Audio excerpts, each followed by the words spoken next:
Radio Noida लोकमंच 91.2 FM पर मैं विनोद शर्मा आपका स्वागत करता हूं। हमारा साप्ताहिक कार्यक्रम नोएडा 2021 यानी नोएडा शहर के बनने की कहानी।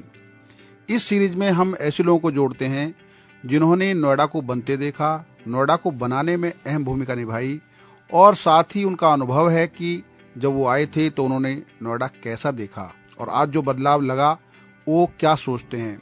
इन सब चीज़ों पर बात करने के लिए आज हमारे साथ जुड़ रहे हैं डॉक्टर भगवान दास पटेरिया जी, जो भारत सरकार में जल संसाधन मंत्रालय में प्रमुख सचिव के रूप में सेवानिवृत्त हुए और उन्होंने उत्तर प्रदेश में भी चीफ इंजीनियर के रूप में काम किया। मैं अपने स्टूडियो में डॉक्टर पटेरिया जी का स्वागत करता हूं। नमस्कार पटेरिया जी।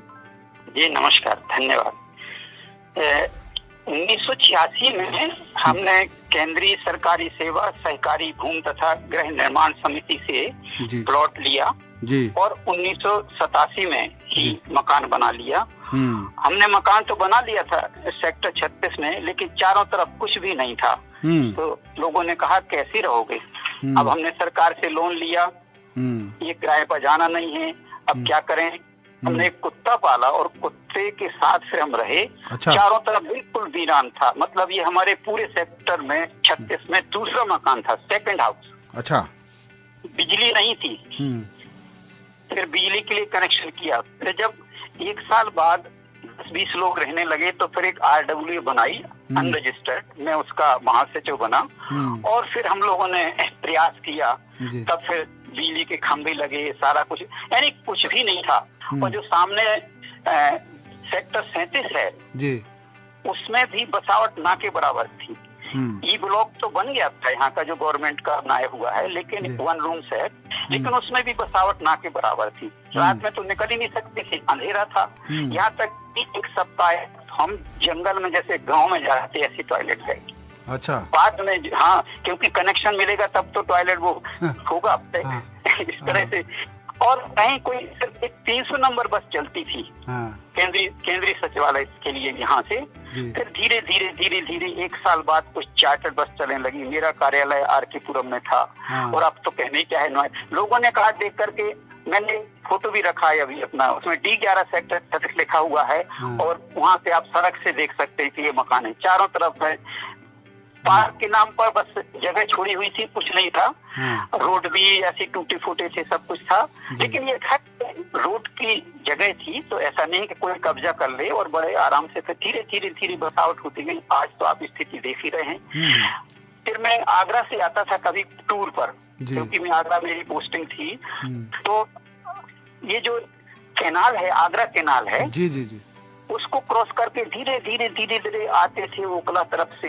और आज तो देखिए क्या फ्लाईओवर बन गया, सब कुछ हो गया, सब कुछ बढ़िया है। नोएडा में कुछ नहीं। एक सबसे बड़ी समस्या है कि जो सीवर लाइन का डिस्पोजल प्रॉपर नहीं हो रहा है। और हम इसलिए इतने थे जल संसाधन में होने के कारण भी हमने कई बार लिखा भी। हालांकि काम चल रहा है, ऐसा सुनने में आया है, शायद बता भी रहे हैं। क्योंकि इतना बड़ा शहर बन गया, पानी के लिए तो आपने तो गंगा जल ले लिया, लेकिन जो आप यमुना को प्रदूषित कर रही है, बहुत बड़ी अच्छी बात नहीं है। यमुना को जो प्रदूषित कर रहे हैं, ये जो गंदा नाला बह रहा है, ये पूरा सीवेज है। मैंने देखा मयूर विहार में थोड़ा अच्छा एक ट्रीटमेंट चल रहा है। इसी तरह से यहाँ जगह जगह ट्रीटमेंट प्लांट कुछ बनने चाहिए। ये सबसे बड़ी प्रथम आवश्यकता मैं समझता हूँ। बाकी तो स्वच्छ नोएडा सब कुछ है। मच्छर भी अब कम हो गए। पहले तो ऐसा था कि दिन दहाड़े मच्छर काट लेते, अब उतना नहीं है। काफी विकास किया है, स्वच्छता भी बढ़ी है, सब कुछ बढ़ा है, सराहनीय कार्य है मैं कहता हूँ। लेकिन अभी बहुत कुछ करना है इस दिशा में। और मेरे समझ में शीतल जल वो सब मिल रहा है, गंगा जल से पानी पर्याप्त आ रहा है। हमारे सेक्टर में तो कभी कोई कमी नहीं हुई है। और देखिए थोड़ा बहुत बिजली की जहाँ तक बात करें तो बिजली काफी आती है, कोई समस्या नहीं है, बिजली की भी समस्या नहीं है। और समस्या तो देखी रहेंगी जब इतनी बड़ी आबादी हो रही है। एक समस्या और हो गई है कि इतने ये फ्लैट्स बन गए हैं सारे कुछ जो है। और अब क्या करें, मतलब मैं अब तो रिटायर्ड हो गया हूँ तो बोल भी सकता हूँ, कुछ ऐसी धांधली हुई है नोएडा में जिनने की है। कुछ तो जेल में भी हैं हाँ। नीरा यादव जैसी शायद छूट भी गई हो, जो भी है। तो इतनी धांधली की है कि लोगों के पैसे फंसे हुए हैं। और मेरे दोनों बेटे ने 25-25 लाख के फ्लैट बुक किए थे, आज तक वो फ्लैट नहीं मिल पाएगी। ऐसी स्थिति है। तो अब देखिए कैसे क्या सरकार बहुत जागरूक है, यहाँ तक कि उच्चतम न्यायालय ने भी आदेश दिया है। उनकी वो लोग जमानत पर शायद फिर जेल में है, सारा कुछ है। तो ये सारी समस्याएं हैं, जनता की सुलझना चाहिए। दूसरी बात यह है कि नोएडा अब अगर कोई स्कीम सैंक्शन करता है प्लॉटिंग की या किसी तरह से मकान बनाने की, तो यह देख लेना चाहिए कि कितनी आबादी है, कितनी प्रस्तावित आबादी होगी। ऐसा नहीं कि आप जंगल बनाते जाएं, मकान बनाते जाएं। पानी, बिजली सुविधा, सब सुविधाएं देख करके ही परमिशन देना चाहिए नोएडा को।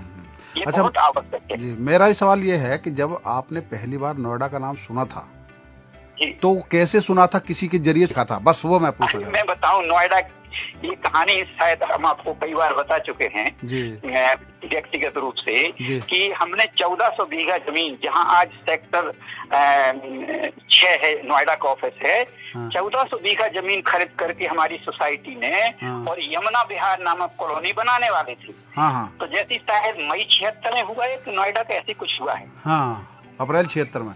हाँ, अप्रैल 76 में जैसी नोएडा बना, हमारी जमीन को हड़प लिया उन्होंने। फिर हम सुप्रीम कोर्ट गए। तो ये समझिए कि अप्रैल 76 से लेकर के जाके हमें 86 में प्लॉट मिले। 6-7 साल बाद हम लड़ते रहे। सुप्रीम कोर्ट ने कहा कि जितनी इनकी जमीन है उसका 40% प्लॉट जो है आप विकसित करके दीजिए, और नो प्रॉफिट नो लॉस के आधार पर, तब हमें मिले। तो नोएडा का नाम सुना कैसे, हम तो नोएडा से बुक्स हो गए हैं। फिर कहा कि कंपनसेशन दीजिए, कंपनसेशन मिला हमको। तो उस समय क्या रेट था आपको मिला, जो फ्लैट है वो क्या रेट में, मतलब जो घर बनाए जमीन क्या रेट मिला? ये हमारा 164 स्क्वायर मीटर लगभग 100 गज का है, हमको 20-21 हजार में पड़ गया था, रेट आप लगा लीजिए। अच्छा। और वो भी 6,000 रुपए लमसम जमा करके, वो भी एक, बाकी किस्तें हो गई थी, सारी किस्तों में देते रहिए। बहुत सस्ता था उस समय। तो इसके बाद में कुछ और कोर्ट केस वगैरह हुए, दुनिया भर की सब हुए, तो बाद में सारा कुछ रेगुलाइज हुआ। नोएडा को सब कुछ बता दिया था कि हम इसके बाद मेंबर बने, मतलब मेंबर पहले बन गए। बहुत सारे मतलब फिर केसेस चलते। खैर अब सब रिजॉल्व हो गया है और ठीक है। मतलब अच्छा, अभी भी आप नोएडा को बसे हुए 45 साल हो गए हैं, तो नोएडा शहर में कुछ ऐसी चीजें हैं अभी, मतलब कितना बदलाव आया है कि मेट्रो बनने लगी है, उसके अलावा आपके आसपास में गोल्फ कोर्स है, बड़े अच्छे पार्क भी हैं शहर में, मतलब शहर में कुछ सुधार हुआ है। लेकिन अभी भी कुछ ऐसे मन में ये विचार होगा कि कौन सी ऐसी नई चीज होनी चाहिए जो अन्य शहरों में आपने कहीं देखी हो, देश के विभिन्न शहरों में आप रहे हो, तो वो चीज नोएडा में होनी चाहिए। नोएडा, ग्रेटर नोएडा, ये सब एक ही जैसा है। तो एयरपोर्ट हो रहा है, सारी स्थिति हो रही है, बहुत कुछ हो रहा है जी।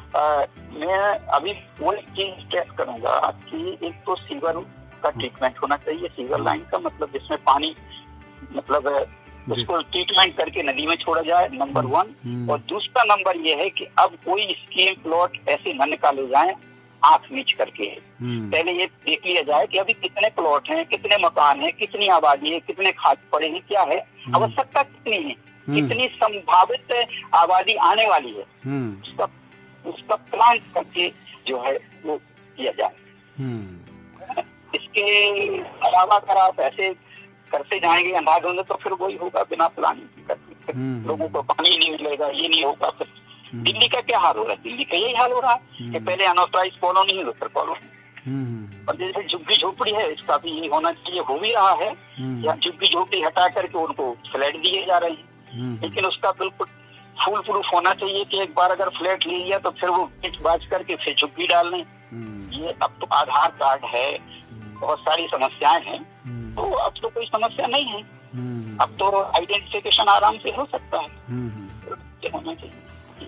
एक बात और, जो सीनियर सिटीजन बहुत रहते हैं नोएडा में, और सीनियर सिटीजनों के लिए अन्य शहरों में, प्रदेश के अन्य राज्यों में बहुत सारी अलग तरह की सुविधाएं हैं, तो ऐसा क्या होना चाहिए नोएडा शहर के लिए, सीनियर सिटीजन के लिए, जो एक यूनिक बने आसपास के एनसीआर के शहरों में?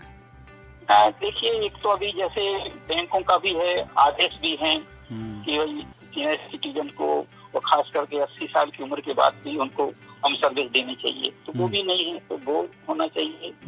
और दूसरा ये है कि सीनियर सिटीजन के लिए टेबल वगैरह के लिए तो सुविधा है ही, और बाकी सीनियर सिटीजन का ये भी सर्वे होना चाहिए कि कौन सक्षम है, कौन सक्षम नहीं है।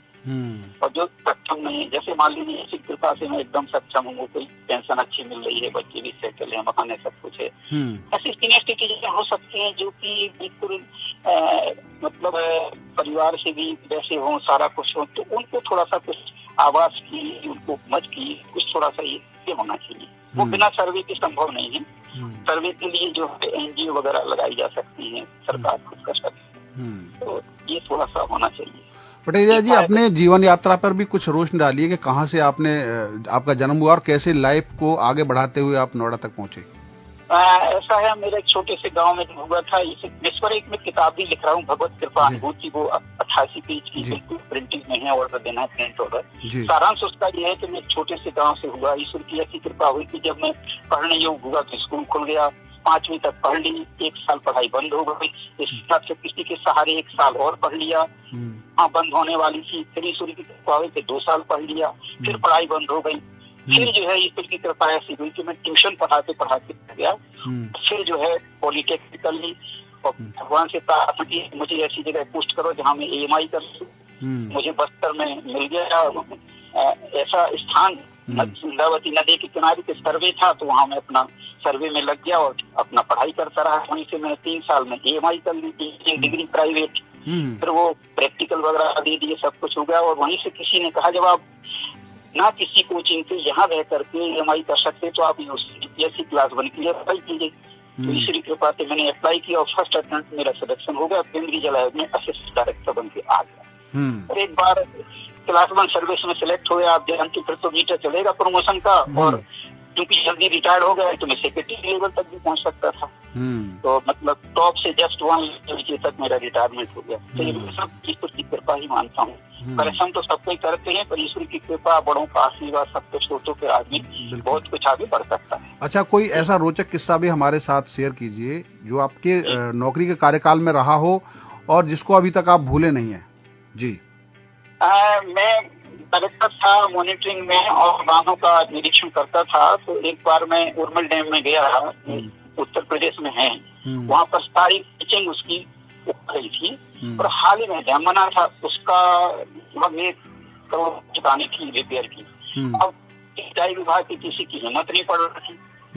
मैंने उनके प्रिंसिपल सेक्रेटरी सिंचाई को लिखा कि ऐसा स्थिति है, तो उन्होंने तुरंत इंक्वायरी कराई। इंक्वायरी करा के कल मैं कलेक्टर को, जिलाधिकारी को 1 करोड़ रुपए दे दिए कि आप इसको आप अपने मार्गदर्शन में कराइए इसकी पिचिंग। और जो मतलब अधिकारी थे, जो मतलब उसके लिए कल्प्रिट थे, उनको सस्पेंड किया, जो कुछ भी किया हो, और फिर वो बहुत अच्छी पिचिंग बन गई। ऐसे कई हैं कि जो कि मॉनिटरिंग में हमारे केंद्रीय जल आयोग की वजह से काफी अच्छे काम हो गए, मतलब। अच्छा, अभी जैसे देश भर में हर घर में नल, हर घर को जल, ये इस तरह की योजनाएं आ रही हैं, तो आपने दौर वो देखा होगा जब पानी की प्रचुरता थी, शहरीकरण कम था, अब शहरीकरण बढ़ा तो पानी का संकट बढ़ा। तो पानी की जो महत्ता है वो लोग समझें, आपसे बेहतर कोई नहीं बता सकता।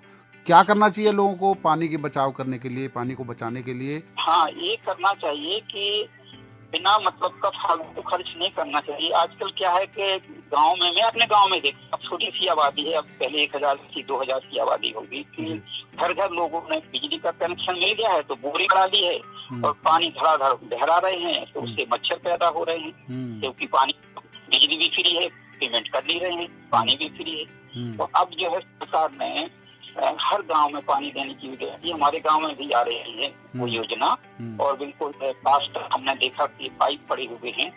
आए थे अपने घर में कि भाई थोड़ा सा किसी पड़ोसी से मांग करके पानी ले लिया, 500 लीटर की टंकी रखवा देने की, भाई ठीक है, कभी जाएंगे तो बोले अब किसी की जरूरत नहीं है, ना किसी से लेने की जरूरत है, पानी आपके घर में आने वाला है 4-6 महीने। तो बहुत अच्छी सरकार की बड़ी अच्छी योजना है। पहले ये बात जरूरी है कि अंडरग्राउंड वाटर को इतना चूस रहे हैं कि धीरे धीरे पानी कम बरस रहा है, नीचे जा रहा है, तो बहुत ही सावधानी से काम करना चाहिए। का उपयोग करना चाहिए, ये बहुत जरूरी है।